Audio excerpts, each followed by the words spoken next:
The New York Post is tabloid trash. You know that, right? Good.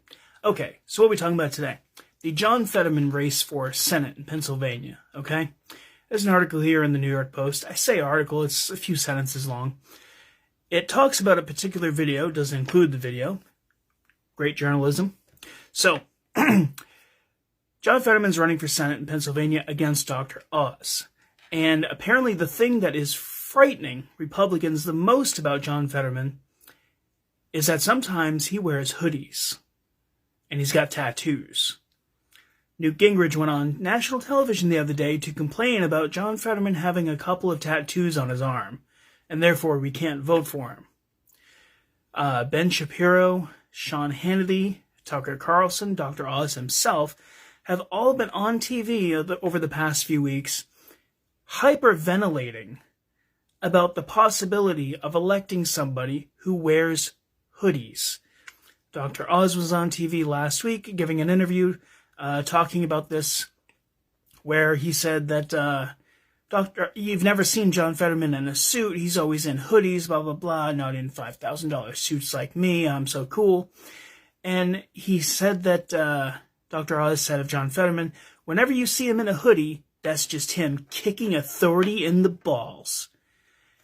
And everyone thought the same thing. Like, Dr. Oz, you writing campaign slogans for John Fetterman now? Because he's going to use that. You know that, right? Like, that appeals to everyone, kicking authority in the balls. There's no one that doesn't apply to. Anyway, so, in what I believe is his first TV appearance since that, John Fetterman's getting interviewed by Chris Hayes on MSNBC. He comes on, and the first question is, hey, I haven't seen you since you had your stroke. How are you doing? And John Fetterman responds by saying, where is it? Quote, I'm doing fantastic. It's not about kicking balls in the authority or anything. They didn't include the video, of course. And this journalist for the New York Post says the garbled response drew laughs from Republicans who jumped on the clip on Twitter Saturday. One person saying, this has got to be the funniest thing I've seen this cycle. Of course, they're ripping on him for having a stroke a few months ago. I've seen him in interviews since, I think 2 different interviews since then. He seems perfectly fine. But notice, none of this has anything to do with policy.